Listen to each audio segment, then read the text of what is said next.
네, 정찰위성 발사에 이어서 대남 풍선까지 날린 북한이 오늘은 탄도미사일을 발사했습니다. 나흘 연속 도발을 이어간 것인데요. 어떤 의도인지 이번에는 전문가 연결해서 내용을 좀 들어보도록 하겠습니다. 김열수 한국군사문제연구원 안보전략실장 연결돼 있습니다. 안녕하십니까? 네, 안녕하세요. 네, 북한이 오늘은 또 단거리 탄도미사일 10여 발을 발사했습니다. 이렇게 한꺼번에 무더기로 발사한 건 좀 이례적인 거죠? 네, 굉장히 이례적이죠. 오늘 이제 발사한 것은 아마 600mm 방사포로 보이는데요. 600mm 방사포는 지난달 5월 17일 날 이렇게 발사를 한번 했거든요. 예. 그래서 그때 죄송합니다. 4월 22일 날 발사를 했는데 이때는 발사대 한 대당 한 발씩 발사를 했어요. 예. 그러니까 4발 발사를 한 거죠. 그래서 오늘처럼 이렇게 10여 발을 한꺼번에 발사한 것은 굉장히 이례적인 것으로 보고요. 아마 KN-25로 추정이 되는 600mm 방사포가 아닌가 이렇게 봅니다. 예, 이렇게 10여 발, 10발 넘게 무더기로 쏜 거는 좀 도발 위협 수위를 높여보겠다 이런 의도일까요? 그렇죠. 아무래도 이제 그럴 가능성이 굉장히 높다라고 보죠. 사실상 북한이 27일 날 이 정찰위성 발사에 실패하고 한 것이 굉장히 충격이 좀 큰 모양입니다. 그러다 보니까 오물풍선도 지금 보내고 그리고 전자파 교란도 하고 그리고 지금 600mm 방사포까지 오늘 아침에 이렇게 발사하고 한 것이 아닌가. 그래서 한일 정상회의에 죄송합니다. 한일중 정상회의에 대한 반발, 그러니까 그 속에서 사실상 북한 핵 문제가 논의됐다는 그런 반발의 성격도 있지만 예. 아무래도 27일 날 정찰위성 실패에 대한 국면 전환용으로 지금 한국을 희생양으로 삼아서 계속해서 이렇게 도발을 하고 있지 않은가 봅니다. 네, 재원 분석은 정확하게 해봐야 되겠지만 이번에 발사된 거는 개량된 초대형 방사포일 가능성이 있다 이런 분석도 있던데요. 어떻게 보십니까? 네, 이게 이제 지금 보면 보도된 내용대로 보면 이제 더 분석이 돼야 되겠지만 초대형 방사포가 북한이 가지고 있는 방사포가 여러 가지가 있거든요. 예. 그래서 240mm 방사포도 있고 그리고 이제 300mm 방사포도 있고 600mm 방사포도 있는데 아마 오늘 새벽에 이렇게 발사한 것은 600mm 방사포로 이렇게 보입니다. 그래서 이게 이제 제가 좀 전에도 말씀을 드렸습니다만은 240mm, 300mm, 600mm라고 하는 것은 포탄의 구경을 얘기하는 거거든요. 예. 그래서 600mm 같으면은 포탄의 구경이 30cm나 되는 거니까 엄청난 위력이 있다라고 봐야 되겠죠. 예. 그래서 이제 의도적으로 이렇게 600mm 방사포를 이렇게 발사하지 않았는가 이렇게 봅니다.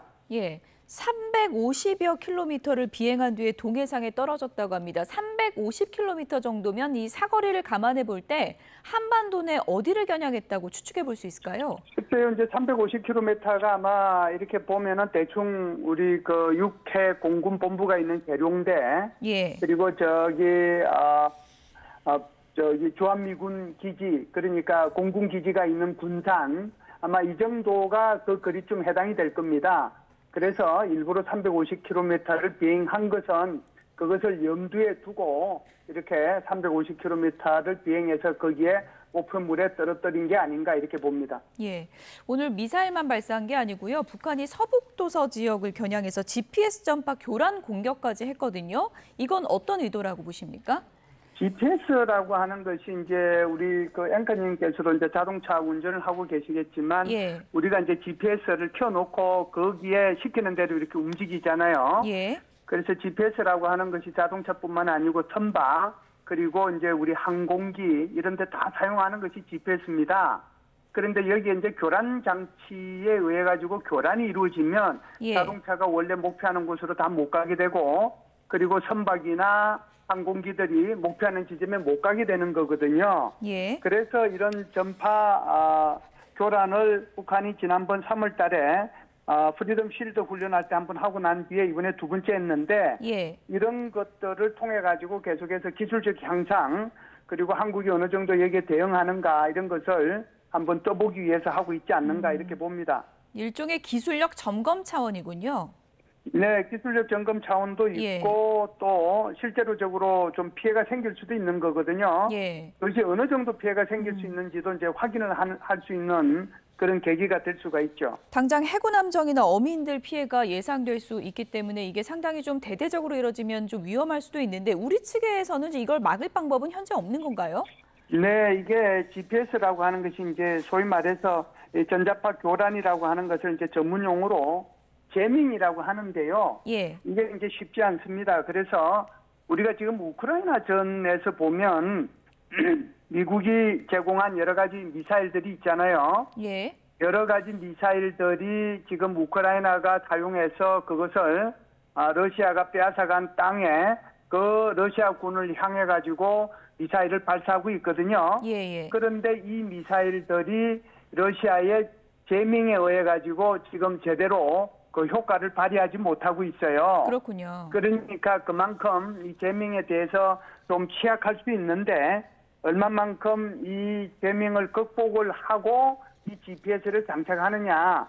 이제 이것이 상용 GPS냐, 군사용 GPS냐, 전 세계가 사용하는 GPS냐, 자기 나라만 사용하는 GPS냐, 여기에 따라서 제밍을 통해 가지고 전파 교란이 될 수 있는 그 확률이나 이런 것들이 서로 달라지는 거죠. 예, 이 전파 교란에 대한 우리 측의 대응도 좀 보다 강화돼야 될 것 같은 생각도 들고요. 어제 실장님하고 대남 풍선 얘기했었는데 지금 수거를 해보니까 오물, 쓰레기, 주로 생활 쓰레기가 나왔다고 하더라고요. 대통령실에서는 이거 북한의 심리전일 가능성이 높다라고 분석을 하고 있던데요. 어떤 의도가 있다고 보십니까?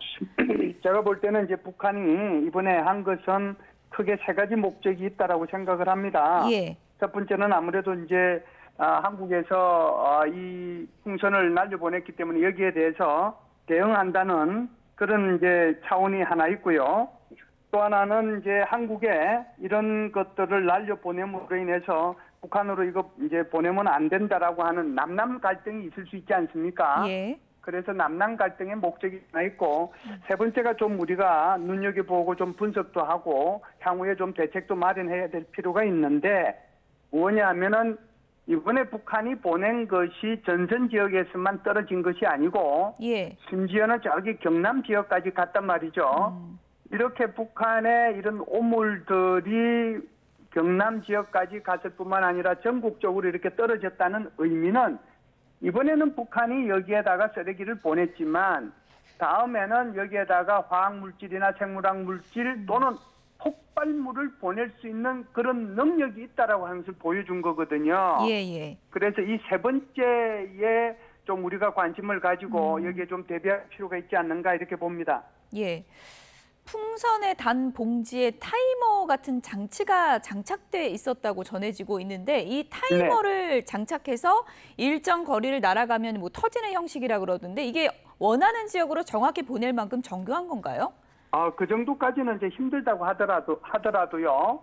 예를 들어서 이런 거죠. 지금 같은 경우에는 우리 한반도 지역은 전반적으로 북서풍이 많이 붑니다. 예. 이제 한여름 같은 경우에는 이제 태풍 같은 방향을 보면 남동풍이 많이 불어서 북쪽으로 가잖아요. 그런데 북서풍이라고 하는 것은 북서쪽에서 내려오는 거란 말이죠. 예. 그러면은 이제 그날 이게 풍속이 어느 정도 됐느냐에 따라서 달라질 수 있는데 이때의 타이머라고 하는 것은 이런 거예요. 거기서 날려보냈을 때 10분 있다가 이것이 이제 터져라. 또는 1시간 있다가 터져라. 이렇게 해서 이제 타이머를 조절을 하는 거거든요. 그래서 어떤 것은 터지기도 하고 어떤 것은 바람이 약했거나 또는 시간이 됐는데도 불구하고 이것이 그냥 땅에 떨어져서 우리가 수거하기도 했잖아요. 예. 그래서 봉지가 터지지도 않고 그냥 논에서 수거한 것도 있고 땅에 떨어져서 수거한 것도 이게 터져가지고 수거한 것도 있단 말이죠.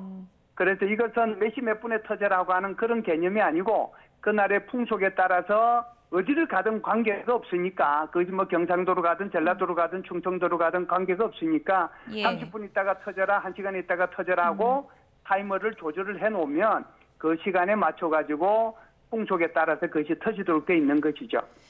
김여정 북한 노동당 부부장이 이번에 풍선에 대해서 진정한 선물이다 이렇게 표현을 하면서 북한의 정의로운 표현의 자유라고 주장을 했는데 대북전단 논리를 좀 비아냥거렸다 이런 얘기들이 나오더라고요. 네, 아마 김여정 부부장이 비아냥거리는 것은 전 세계에서 두 번째 가라고 하면 서러울 정도로 비아냥을 잘 그리죠.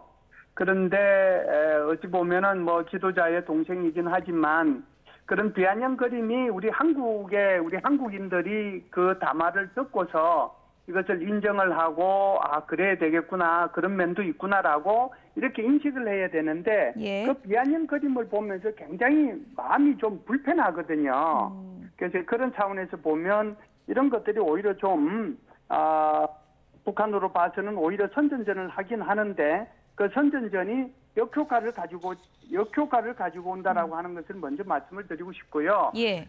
두 번째는 이런 거죠. 우리는 이제 그쪽으로 보낼 때 사실은 사실에 근거해 가지고 이 정보를 담아 가지고 여기 전단을 만들거나 또는 USB를 통해 가지고 북쪽으로 보내잖아요. 예. 그래서 이제 이것이 대법원에서 이것은 표현의 자유에 해당이 되는 거기 때문에 북쪽으로 보내는 것에 대해서 이것을 법적으로 제재할 방법이 없다고 그래서 이것을 우리는 표현의 자유라고 얘기를 하는데 북한은 이 쓰레기 보내는 것을 북한식 표현의 자유라고 얘기했거든요. 예. 그래서 어찌됐든 이 김여정의 담화 속에서 굉장히 좀 의미 있게 볼 수 있는 것은 김여정의 입으로 표현의 자유라는 말을 사용을 했고 한국에서 사용하는 그 표현의 자유가 어떤 것인지를 자신들도 알고 이것을 담화문으로 발표해냈다는 것은 우리가 좀 의미 있게 좀 받아들일 필요가 있지 않는가 이렇게 봅니다.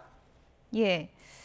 실장님 끝으로요. 지금 북한이 나흘 연속 대남 풍선에 지금 미사일까지 계속 도발을 이어가고 있어서 내일도 도발을 안 하리라는 법도 없는 것 같고 북한이 도발 수위를 또 높일 거라는 걱정도 있는데 어떻게 전망하십니까?